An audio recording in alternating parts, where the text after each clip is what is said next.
Welcome back. This is episode 2 of looking at different tracks and cars. Today I'm looking at two cars that are from the stock game, that being the Lotus Exos and Laguna Seca. Both these cars, Laguna Seca is one of my or Laguna Seca is one of my favorite maps in the game, with the Lotus Exos being a pretty fun car. I don't drive it too often, but it's what I decided would be the best fit for this specific track. Even though usually when I drive this track, it's generally around in the Tata FA04. So this is the car, the Lotus Exos. It's got I think it's got a V10 in it, or a V8. I'm fairly certain it's got a V8 in it. Has traction control but no ABS, and also DRS, which um this track doesn't have, I believe. And yeah, let's go on. Let's have a look around the track. This is my third take because I keep on crashing at the same spot for my fast lap. So the ghost in front of me is for my fast lap. Is for my slow lap. So I'm gonna take it a bit slower than I was. Going first turn, it's your standard double apex. The exit here is fairly important, especially if it's the first lap going down the straight, or going down the start-finish straight after the lights go out. Also, my tires are really cold when I heat them up. This corner right here is fairly complex, I want to say, because you start turning out while you're still turning. This one's also a fairly complex corner with some weird elevation change. Now going into the most into the most iconic turn on this track, if not the most iconic in America. You can see where I spun out both times, because again, the elevation change right there, you just lose a lot of front grip there. And just unsettles the car. Yeah, corkscrew, one of the most iconic corners in America, if not the world. Not the best exit there, but again, this is not the best out there. Or this isn't professional racing right here, so. Also, I don't have a setup right now. Or, I'm using the stock setup, which, if you're using the stock setup and you're seeing that you just can't take corners as fast as other people, that's probably largely because, sorry, I gotta focus on this turn. That's probably largely because the Kuno setups are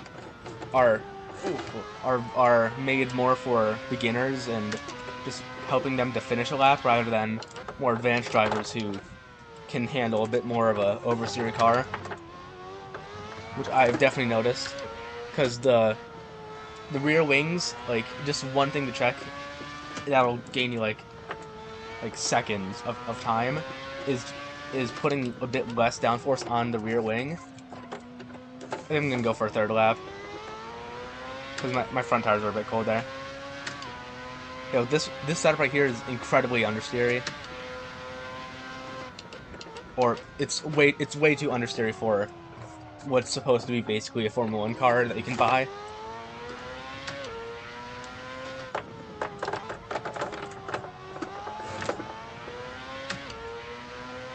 Bit of snap oversteer going there.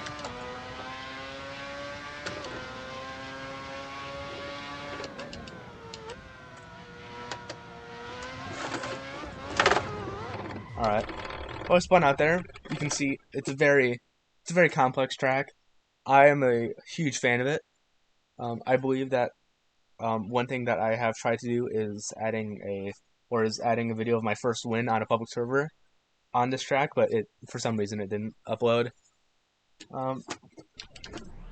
Yeah.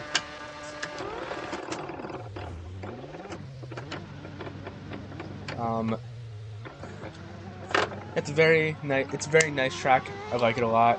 Also, this very nice car. It's got slicks on it, and It's small. It's got swicks on it. It's basically a V8 era F1 car. And oh no, okay, never mind. I don't have such. I can set my traction control. Yeah, stock setup is very understeery, so if you do want to look at this car, I would definitely take the rear wing and put it down a bit. Of course, also looking at anti-roll bars, that using that to set up the car is also very, very important if you want to get a good lap time in this car.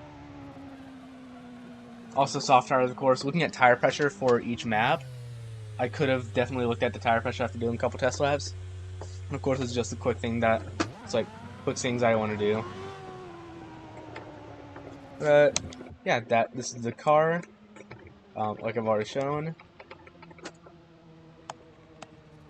Also, another thing about this track, if you are racing on Kunos, and you're going out of the pits like this, they do not like, or actually no, this track isn't on the Kunos servers right now, but if you come out of the pits like this, you will be kicked. And that I guess that's just like, always take the pit exit like it's supposed to be.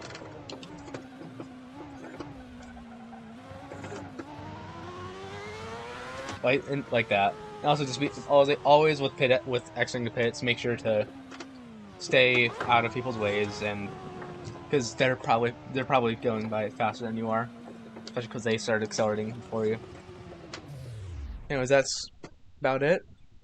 I'll see you guys maybe tomorrow if I think of a different track to look at. I decided not to do Suzuka or Nürburgring because I probably need a lot more time. And I just want to do stuff that's not this. Even though I do love both tracks, I'll probably also need to. If I'm gonna do either of them to do them justice, I'm gonna need my own car setup. And yeah, see you guys tomorrow if I decide to do this.